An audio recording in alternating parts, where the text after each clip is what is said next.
Rahmi. Waalaikumsalam, Nak Sa'diah. Silahkan masuk, duduk di samping Ibu dulu. Ada apa ya tujuan kamu? Ini Bu, saya kan ada permasalahan. Jadi saya menginginkan Ibu untuk membantu saya. Bolehkah saya curhat sama Ibu?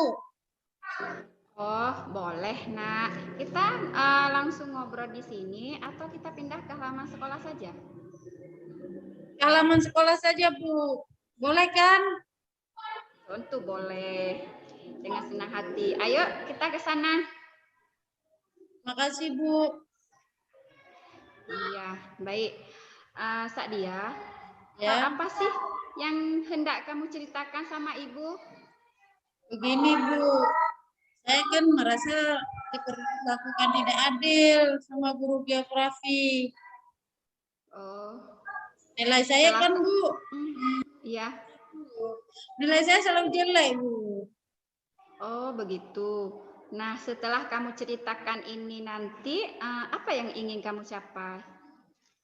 Nah, saya ingin diperlakukan adil, Bu. Setelah itu, saya mau mendapatkan nilai geografi itu tinggi. Oh, begitu. Selama ini, untuk mendapatkan nilai yang baik itu, apa saja yang harus kamu lakukan? Yang sudah pernah kamu lakukan?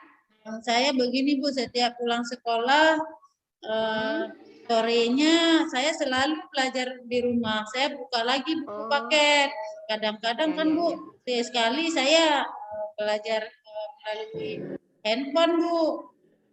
Oke, mengapa kamu merasa tidak adil dengan guru mapel geografi itu? Saya selalu diberi nilai rendah.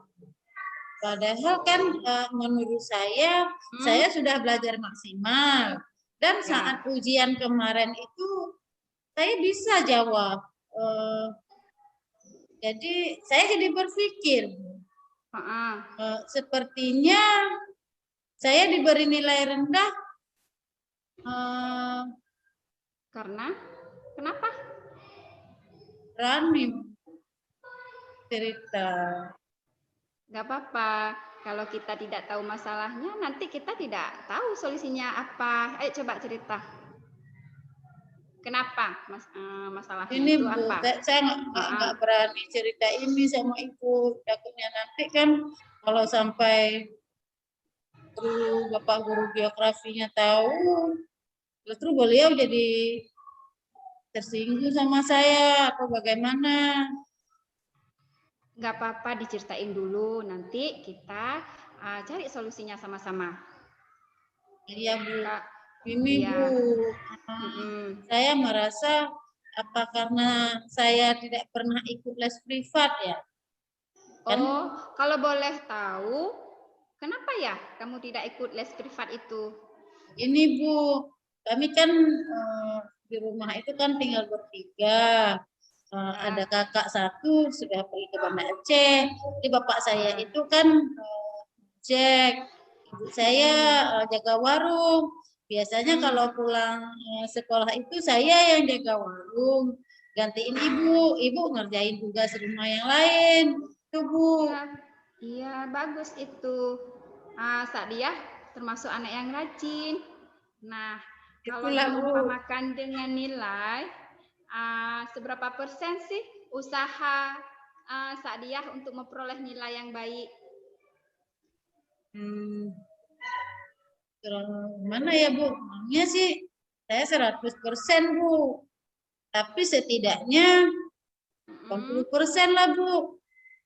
Saya kan merasa saya ini memang harus meningkatkan lagi semangat belajar saya. Oke.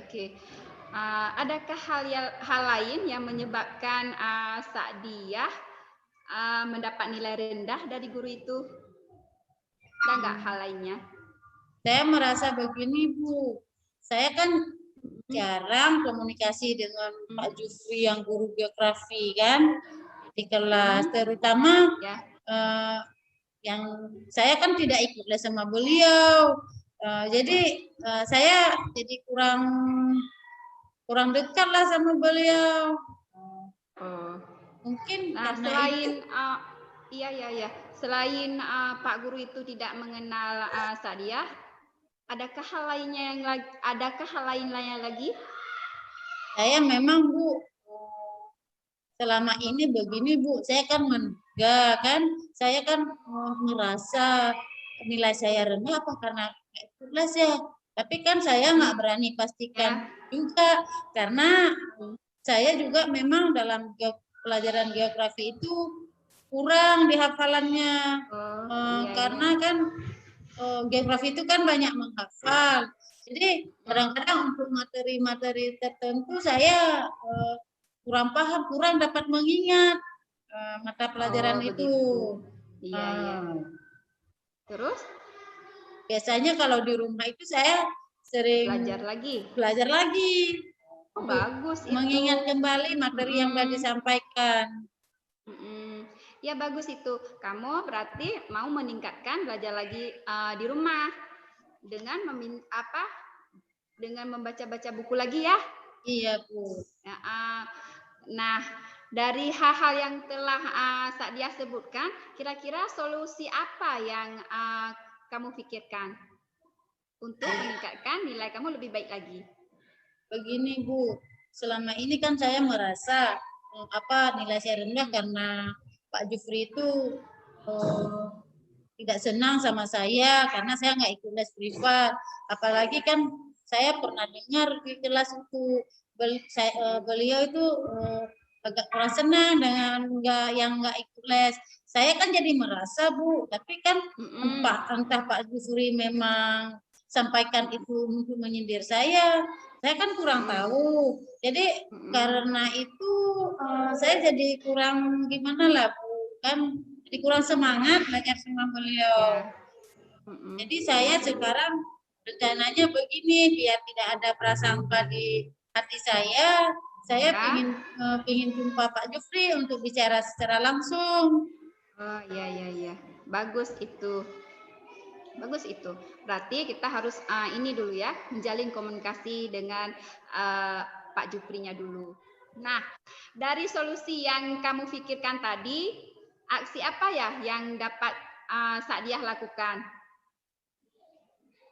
Nah, sepertinya saya akan bertemu Pak Jufri dulu. Kemudian saya terus meningkatkan belajar saya di rumah. Dan saya karena saya tidak ikut les privat, tidak sempat ikut les privat, saya juga akan bertanya pada teman-teman yang telah ikut les privat untuk menambah pengetahuan saya. Nah, bagus itu. Sekarang kamu sudah tahu solusi yang kamu dapat kamu lakukan untuk menyelesaikan permasalahan kamu sendiri.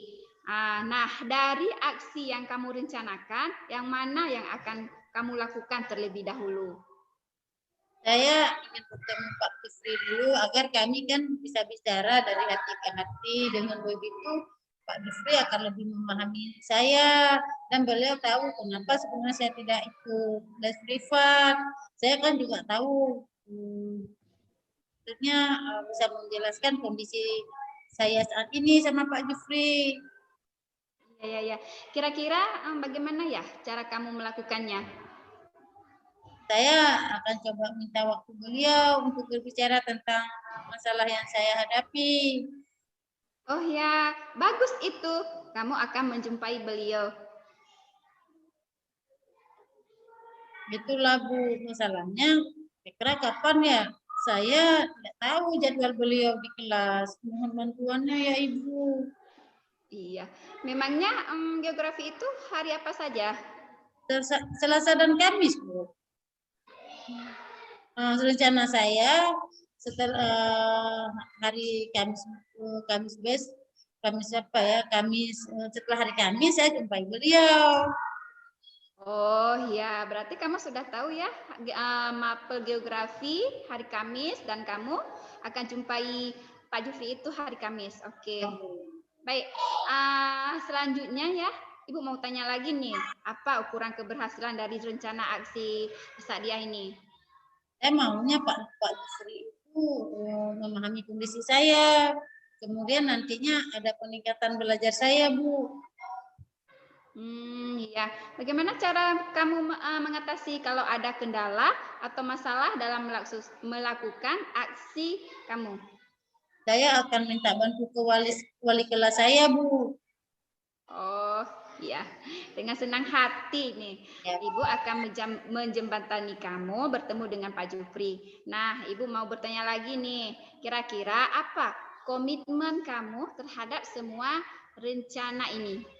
saya akan memberanikan diri, Bu, walaupun agak takut sih untuk berbicara dengan Pak Jufri. Nanti saya akan bicara dengan sopan dengan Bapak, dan telah berjanji saya pada diri saya sendiri untuk meningkatkan belajar saya agar ke depannya nilai saya jadi bagus, Bu. Iya, iya, bagus itu. Itu komitmen yang luar biasa untuk meningkatkan belajar lebih giat lagi. Setelah ini, hal apa yang akan kamu lakukan selanjutnya? Saya akan belajar lebih giat, Bu, dengan membaca buku, dengan mencari sumber di internet, Bu. Wah, hebat kamu, Nak. Teruslah berusaha menjadi anak yang rajin dan pintar. Sekarang kamu sudah memiliki solusinya sendiri, tinggal kamu menjalankannya. Terima kasih, Bu, atas waktunya. Sama-sama. Nanti kalau kamu mengalami kendala, jangan sungkan-sungkan bercerita sama Ibu ya. Iya, Bu. Saya pamit ya, Bu, mau ke kantin. Apa Ibu mau ikut bersama saya? Oh, terima kasih. Tidak usah, Nak. Setelah ini, Ibu mau masuk ke kantor untuk melanjutkan pekerjaan Ibu. Sampai jumpa kembali ya. Iya, Bu. Assalamualaikum. Waalaikumsalam warahmatullahi wabarakatuh. Terima kasih. Pada kesempatan ini saya akan saya akan mengomentari hasil pengamatan saya. Pada kasus 2, saya bertindak sebagai pengamat, sedangkan coach tadi itu Bu Rami,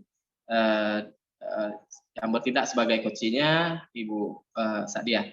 Saya melihat langkah-langkah yang terjadi di dalam coaching model Tirta ini sudah terlaksana dengan baik. Yang pertamanya tujuan. Saya melihat di sini coach menyampaikan pembukaannya. Selanjutnya coach menyampaikan yang dilakukan dari terbantu oleh coach. Selanjutnya yang kedua, identifikasi. Dalam mengidentifikasi permasalahan, coach berusaha menggali masalah yang dihadapi coach dengan penuh kesabaran. Di sini salut saya melihatnya. Betul-betul di sini coach dengan sabarnya menggali setiap permasalahan yang dihadapi oleh coach. Habis itu pendekatan yang dilakukan oleh coach juga telah baik. Di sini tampak terjalin hubungan dan komunikasi yang yang terlihat bersahabat ya. Habis itu coach juga menyampaikan pertanyaan berupa pertanyaan terbuka, makanya dengan mudahnya coach bisa menyampaikan permasalahannya. Selanjutnya coach juga memberikan respon positif terhadap coach. Yang menarik di sini tidak terjadi respon negatif, padahal kan di sini sedang menceritakan seorang guru. Jadi di sini respon negatifnya tidak ada, jadi betul-betul terjadi antara keduanya, baik kepada coach maupun kepada orang yang ada di dalam permasalahan coach. Komunikasi yang dibangun sudah asertif, ya, sudah mampu memahami, saling memahami melalui komunikasi yang verbal dan nonverbal. Selanjutnya untuk rencana aksi, di sini saya melihat rencana aksi langsung dapat dipikirkan oleh coach. Ini dikarenakan terbantu dengan baik melalui komunikasi yang baik juga ya yang dibangun oleh coach. Di sini coach hanya membantu ya. Di sini yang menariknya lagi, coach hanya membantu mengarahkan ya. Tidak ada kesan mendikte atau menyuruh ya. Jadi ini di sini betul-betul coach yang menjalankan rencana aksinya dan juga apa komitmennya yang nanti akan dilaksanakannya. Selanjutnya tanggung jawab. Tanggung jawab saya lihat coach membantu mengarahkan coach dalam membuat komitmen sehingga coach mampu membuat rencana dengan komitmennya sendiri ya. Jadi bukan rencana atau tanggung jawab yang didasarkan pada coach. Selanjutnya coach selalu memberikan apresiasi ya. Ini keren sekali juga. Coach selalu memberikan apresiasi terhadap pernyataan-pernyataan positif ya, misalnya nanti coach menyampaikan hal-hal positif, di situ coach berusaha untuk memberikan apresiasinya tentang pernyataan positif yang disampaikan atau yang dikemukakan oleh coach. Jadi dapat saya simpulkan praktik coaching yang dilakukan melalui model Tirta oleh pada kasus kedua oleh Bu Rahmiati yang bertindak sebagai coach dan Bu Sadiah yang bertindak sebagai coach sudah memenuhi setiap langkah yang ada pada model Tirta, baik tujuannya, identifikasinya, rencana aksi, serta tanggung jawabnya. Satu kata, keren sekali. Terima kasih.